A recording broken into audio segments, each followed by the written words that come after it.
Hi, everybody. This is Kathy L. Murphy.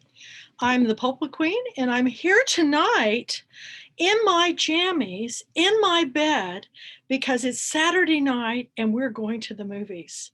Yes, this month, all this month, we are going to be watching Shah Rukh Khan films, which are films that are by the Indian actor Shah Rukh Khan, who's the king of Bollywood. But I want to show you that this month is our January 21st year of reading together. And our lead book for the Pulpwood Queen's International read for January is this wonderful book, Spellbound Under the Spanish Moss. This is by son and father duo, Connor Judson Garrett and Kevin N. Garrett, and it's a wonderful Southern tale of magic. And we had a wonderful interview today on the Right Review with Annie McDowell in New York, talking about the book. But tonight we're for the film club because besides picking the 12 books of the year, I'm picking 12 international books of the year because we're an international book club. And the book that we're picking is King of Bollywood, Shah Rukh Khan and the Seductive World of India Cinema.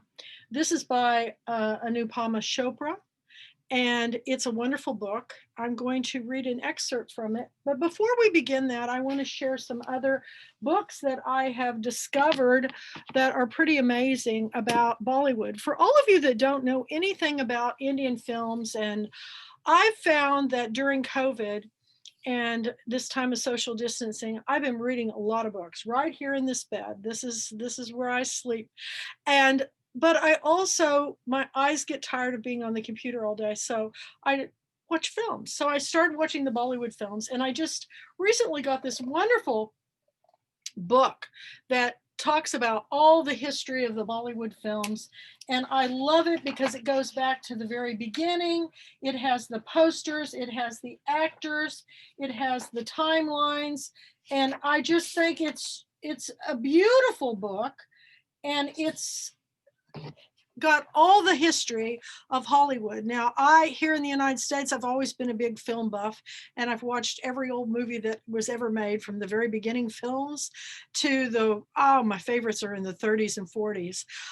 So when I discovered this, I felt as if I had found a treasure trove of storytelling. And this book will take you through all the way up to today of the glamour queens of Bollywood, everything you've ever wanted to know about the history of Bollywood. It's a wonderful, beautiful coffee table book, and one I turn to over and over when I discover a new film. I also have gotten into Indian cooking, and I cannot go on enough about this wonderful book called The Bollywood Kitchen. It's Indian meals that are all based upon Bollywood films. And what I love about the book is, first, it will tell you all about a movie. Let's see if I cannot get the glare. And the costumes and the cinematography are just incredible in the Bollywood films. But it tells you the movie, and then it'll also give you a whole menu for a dinner, for anything you can do for watching a film.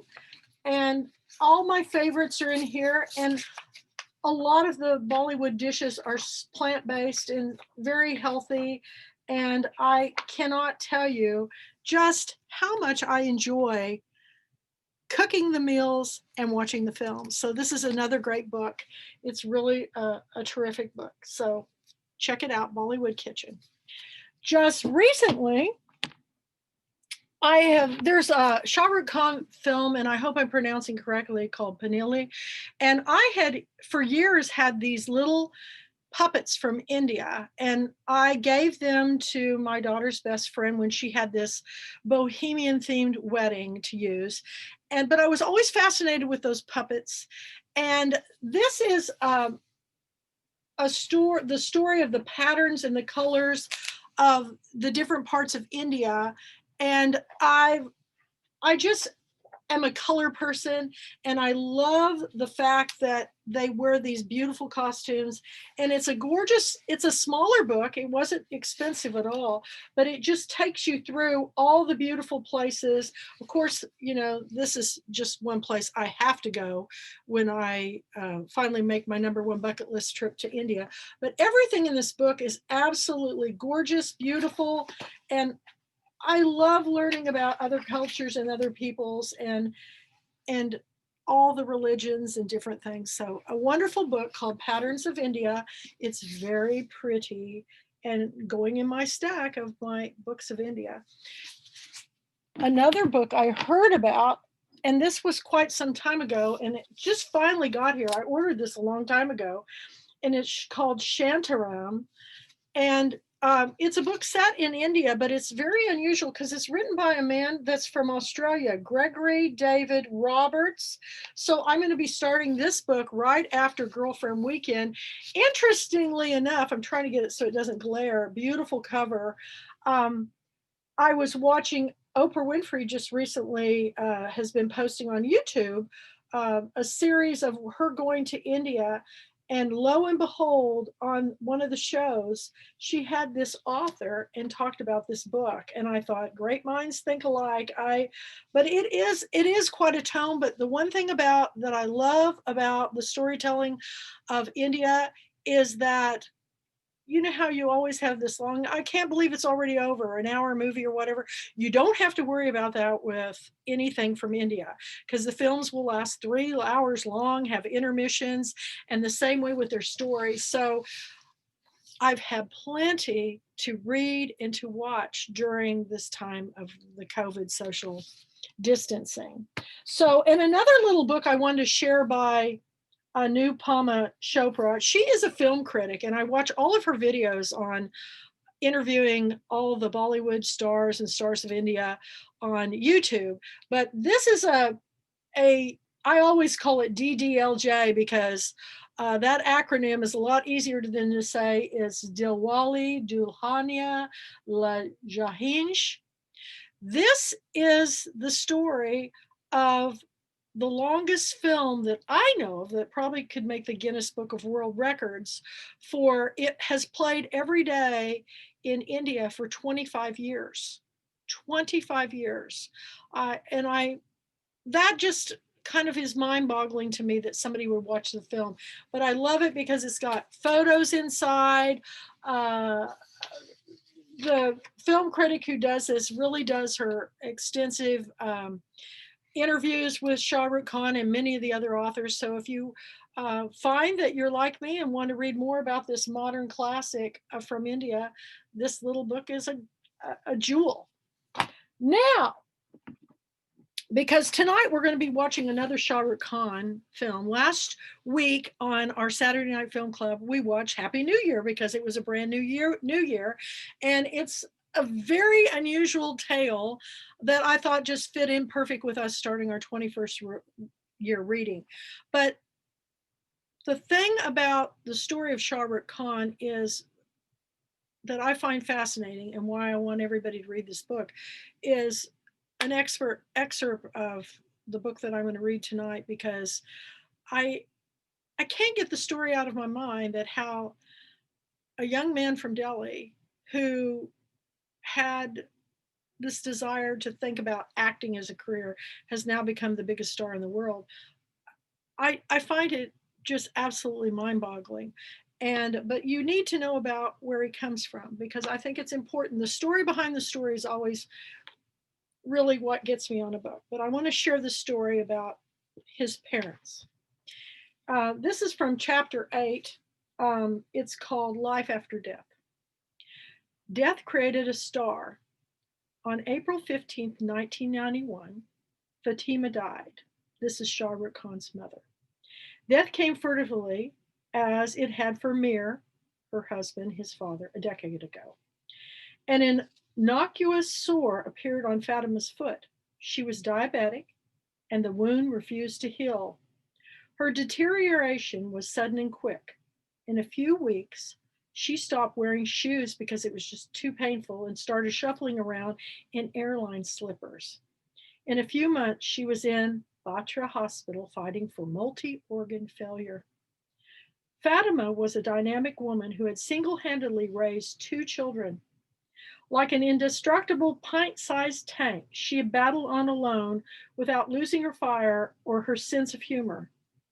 In the early days of hospitalization, Fatima joked with Shah Rukh's friend Divya that the IV holder hooked on her looked like Chopra's cup, a tiny teacup. Once, when Aziz Mirza visited, she made him wait outside while she combed her hair and she placed her dupatta scarf correctly on her head. But as illness racked her body, her spirit broke. Fatima, who believed in her son's magic long before anybody else, did not live to see him soar. One day, Shah Rukh hooked up a television set in her room to show her some episodes of circus, but she was deliriously ill and did not comprehend much. The diagnosis was septicemia, an irreversible poisoning of the blood. Fatima slipped into a coma. Her body started shutting down. When the doctor suggested their family members come to meet her immediately, Shah Rukh understood it was only a matter of hours. Until then, few people had been allowed into the intensive care unit. Shah Rukh refused to let his mother go without a fight. Numb by grief, he prayed alone in the hospital parking lot. He was convinced that if he repeated his favorite prayer 869 times, Fatima would live. Nasran minallahi wa farahan hariyah, he mumbled over and over again. It was a sportsman's prayer that means, God, give me the strength to win. His uncle came to the parking lot several times to fetch him, but Shah Rukh spent a half an hour praying amidst cars. By the time he got to his mother's bedside, she was barely breathing. Shah Rukh believed that death comes only when a person is completely content. So he tried to hold on to Fatima by making her feel unhappy. Sitting by her bed, he narrated to her the litany of all the bad things he would do if she left him. He would not take care of Shanaz. He would fail as an actor. He would do everything to ensure that their lives were a mess. A tear fell from one eye. Fatima was clinically dead, and the tear was perhaps an involuntary spasm of the body.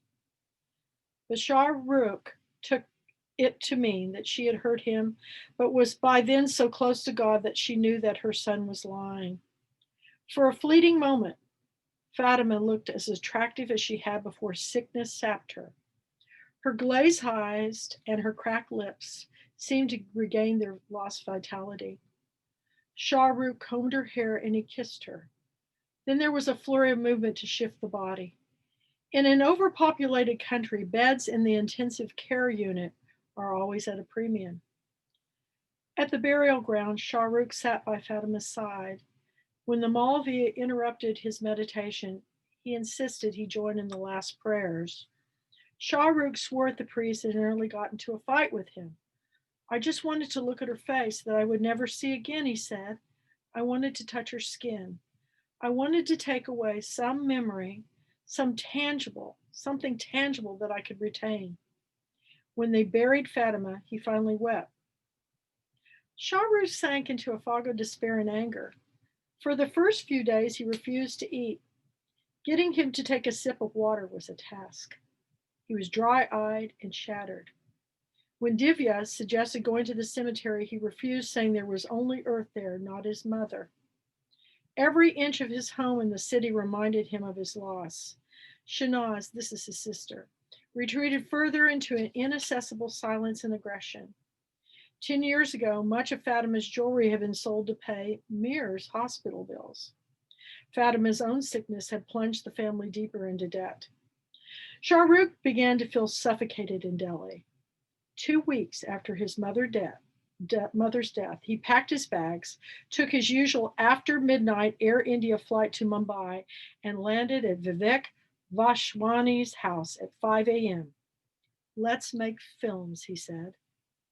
Since his dramatic declaration at Shah Rukh's door, Vivek did his best to fulfill his promise of making Shah Rukh a star.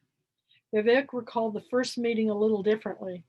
He said it was not but Shah Rukh who pronounced that he would become the biggest star in the history of Indian cinema. But Vivek had become Shah Rukh's friend, philosopher, and guide. We would match each other cigarette for cigarette, coffee for coffee, chip for chips, insomnia for insomnia, Vivek recalled. After their second meeting, Shah Rukh moved to Vivek's house in Cuff Parade. They spent nights watching movies mostly from the front row seats. For most actors in Bollywood, stardom remains a chimera. Figures have never been substantiated, but industry insiders casually declare that about 200 to 300 people come to Mumbai every day to become actors. They toil for years on the periphery, looking for a way in. Aptly, the industry calls them strugglers. Bollywood folklore abounds with stories of fine young men and women who've wasted their lives chasing stardust. They can be seen at the edge of the frame as extras in a party scene holding a gaudy drink in their hands. One rare success story, such as Mumtaz, who started as a B-grade heroine opposite a famous wrestling actor, became a leading lady and retired after marrying a millionaire. She inspires thousands more to leave home and make the pilgrimage to Mahanagri, city of illusions. The star system came to Hindi films in the 1940s. In the early years, the system allowed outsiders in. Stars such as Dharmendra and Rajesh Khanna were ferreted out by talent hunts in 1958 and 1964. But over the decades, Bollywood turned into an insular, impenetrable fortress run by several generations of the same families. The independent production houses, which replaced the studios, are family concerns. So isn't unusual to have a film with one member of the family as director, another as producer, and a third as a star. Successful actors and technicians too give their siblings a leg up by working with them. Fathers and sons in Hindi movies are sometimes real fathers and sons. Here, nepotism isn't a backroom business tactic, it's a birthright. Stardom is as much about talent and charisma as the family name. Every year, the sons and daughters are launched with much fanfare. Reams of newsprint are devoted to their films and to comparing their looks and skills to those of their famous parents. Conventional wisdom dictates that the audience would rather see a newcomer who has inherited the aura of an adored star than a complete unknown. Star children bask in the reflected glory of their parents. Their failures are more easily forgiven, but every few years, like the warrior Abhimanyu, who broke a formidable, elaborate battle formation in the Mahabharata, an outsider brings through the ranks of these privileged few. Amitabh Bachchan's father, Harivansh Bachchan, was a famous poet and intellectual. Before becoming an actor, Amitabh worked with a freight company in Calcutta. Jackie Shroff grew up in the tenements of South Mumbai. But these successes are as rare as a Hindi film without romance. Many of the stars are second generation film industry. Some, like Kareena Kapoor, are fourth generation actors. Kareena's great grandfather, Prithviraj Kapoor, was also a resident of the famed Kisa Kawani Bazaar, where Shah Rukh's father, Mir, was born. Kareena's father, mother, sisters, uncles, and first cousins have all been actors. Film acting is imprinted as in their DNA. Shah Rukh joined films a year after Amitabh announced that he was taking a break. Exhausted by both his spectacular success as an actor and his scandal-ridden failure as a politician, he took a 5-year sabbatical. His last film was Kuda Gawa, God is Witness, in 1992. He returned with Marit Udata, Angel of Death, in 1997. Amitabh had refined the Bollywood superstar. Before him, Rajesh Khanna had evoked a similar euphoria. But Rajesh reign had been short-lived and his downfall sudden. Like a powerful narcotic, Umtad had hooked the nation for almost 2 decades. He had raised the bar for stardom. When Umtad retired, there were several talented, successful heroes, but none dazzling the audience as he had. The leading contenders were Sunny Deol, Anil Kapoor, and Jackie Shroff, and was the son of producer Surinder Kapoor, who once was an assistant on Mughal-e-Azani and who had befriended Mir. Sunny's father, Dharmendra, was an astonishing, handsome man who come to Mumbai from a village in Punjab and become a star. Jackie was the man from nowhere who made the miraculous leap from the villain sidekick to leading man. The young lover boy roles, mostly college romances in which the hero and heroine lip sync melodious songs before began being torn apart by disapproving parents or difficult circumstances, were divided between Salman Khan and Amir Khan. These fresh-faced boys, one the son of a famous writer and the other the son of a producer, were the new teen heartthrobs. Shah Rukh was very definitely not the familiar struggling actor with a gym-toned body, painstakingly preserved looks, and an obsequious manner. He was respectful but not slavishly fawning, even with the biggest names in the business. Shah Rukh was arrogant about his talent and bewilderingly confident about success. He was defiantly unkempt. His clothes were crumpled. His hair had a life of its own. In the early days, when he couldn't afford gel, Shah Rukh tried to contain it with a homemade mixture of Camlin glue and water. He was scrawny, with undying dark circles under his eyes because he was an insomniac and he rarely slept before 2 a.m. He didn't give a shit, said Rajiv Mehra, who directed Shah Rukh in Shamakar, Miracle. He was completely somebody who had come to sell himself. Producer J.P. Sippy, who in 40 years in the business had seen dozens of stars shine and sputter, was more frank. His hair is like a bloody bear's. Sippy unequivocally turned down Vivek's proposal to make a small budget film with Aziz as director and Shah Rukh as lead. Shah Rukh did not look like a Hindi film hero. Unlike Salman and Amir, he wasn't fair-skinned or conventionally handsome. But Vivek believed that Shah Rukh could become a star, and he marketed his friend fiercely.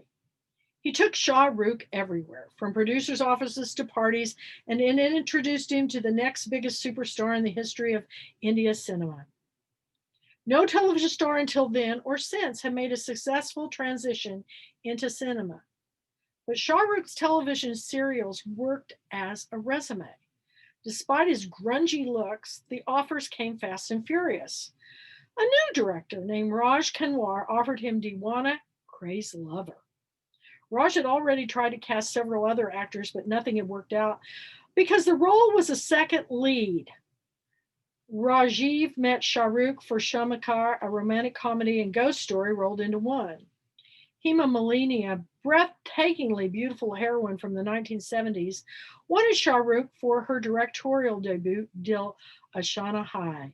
The heart knows the truth.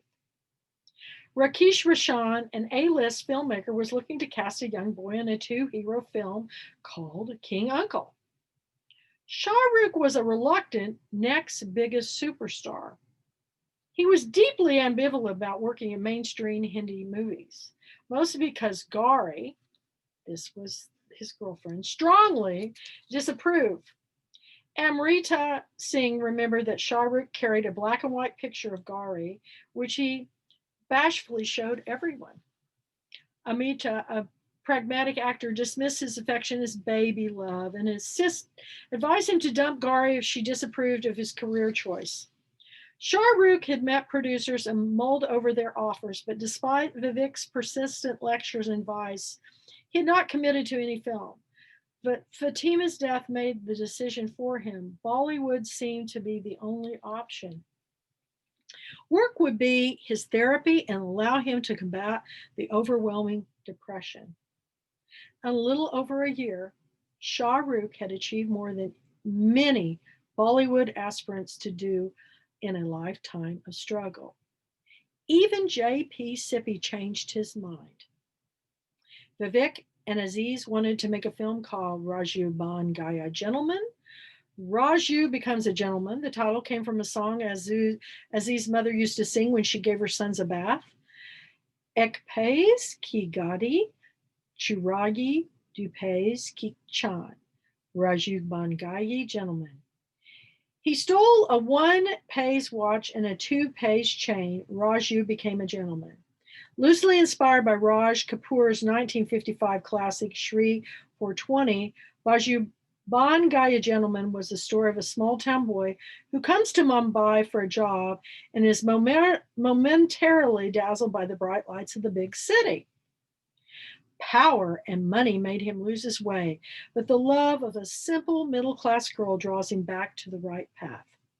Sippy insisted that Vivek consider other more sellable stars as lead, but when Shah Rukh became a newcomer with 4 brand name production houses backing him, Sippy decided to gamble as well, but with a caveat in place. The film would be made with only 6 million rupees. That's $135,000, folks. Vivek hustled and sweet-talked actress Juhi Chawla into playing Shah Rukh's heroine. Juhi had been Amir's heroine in the runaway hit Kayamat Si Kayamat Tak, and Vivek told her to think of Shah Rukh as the next Amir Khan. Juhi had heard of Shah Rukh, but had not seen Fauji, which was Shah Rukh Khan's television show. They met only when the shooting started. She took in Shah Rukh's scrawny frame, unruly hair, and the same night called Vivek to scream, "Eek! This is the next Amir Khan?" In all the films he signed, Shah Rukh wasn't the first, but the second or third choice.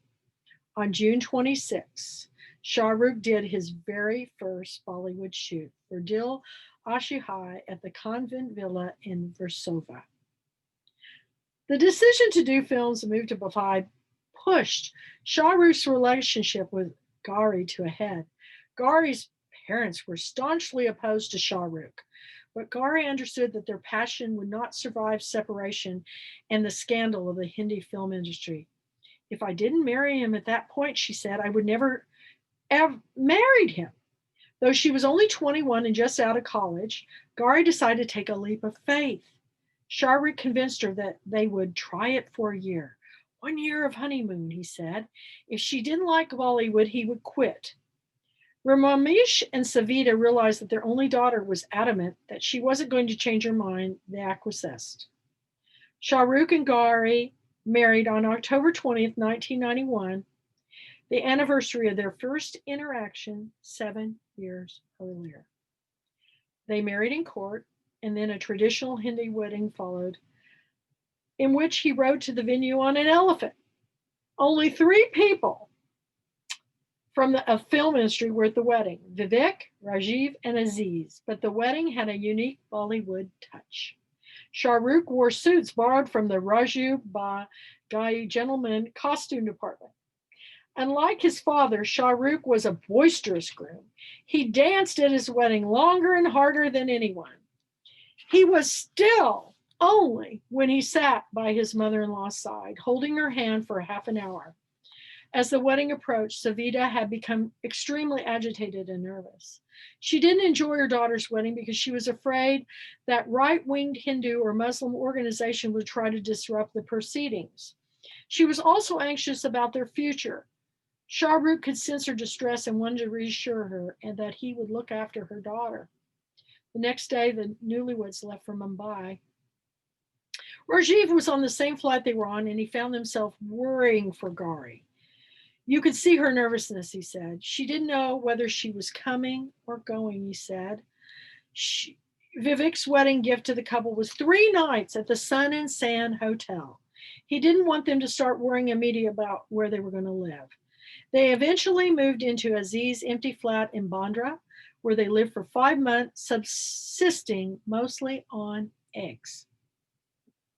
The only furniture they had were 2 mattresses, a refrigerator, a television set, and a cooking range. Gauri refused to buy furniture until they moved into their own apartment. Although Shah Rukh had started shooting Raju Bangai Gentleman earlier, the first film to release was Dewana on June 25th, 1992. Dewana is the story of a young girl whose rich husband is killed soon after marriage by scheming relatives. In a dramatic departure from Hindi film formula, her mother-in-law encourages her to marry again. Shah Rukh plays the brash, arrogant man who enters her life and helps her to love again. But just when the couple seems settled in for domestic bliss, the first husband returns. At the time of the release, director Raj Kanwar was in Punjab, and after making a trip to the religious shrine of Vaishno Devi, it is a pilgrimage filmmakers often make before their film goes to theaters. They goddess, they hope, will help them conquer the box office. The distributor of Dewana suggested that Raj come with them to drop the prince at the theater. The show was to begin at 10 a.m. When they got to the theater at 9, they found it deserted. Raj was saddened by the silence greeting his directorial debut. He was angry with the distributor for releasing his film at such an awkward hour. But the distributor assured him that all would end well. And half an hour later, they swung back for a second look.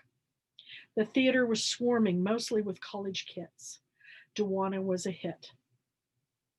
Well, this is the story of the auspicious beginning of Shah Rukh Khan and Gauri Khan. But what is really amazing to me about this story is the humble beginning of losing his father in high school, losing his mother at some young age, taking care of his older sister, and making this leap of faith of going from Delhi to Mumbai to follow his dream. But when Shah Rukh came into the frame, the crowd reacted like the screen had emitted an electrical charge. The noise filled Raj's ears. He said he felt that his heart would not stop beating. It was almost as though, starved of a god after Amitabh, the audience had already decided to make Shah Rukh the next idol. The extended Shiva family, Gauri's grandmother, parents, aunt, uncle, nephew, and niece, piled into the family van and went to the Delhi's Satna Theater to watch their son-in-law make his Bollywood debut. It had been years since they had gone to the cinema hall to see a Hindi film. Cable and video had made it unnecessary. Jinder's son, Rustam, then 9, was especially excited because he'd never been to the cinema theater before.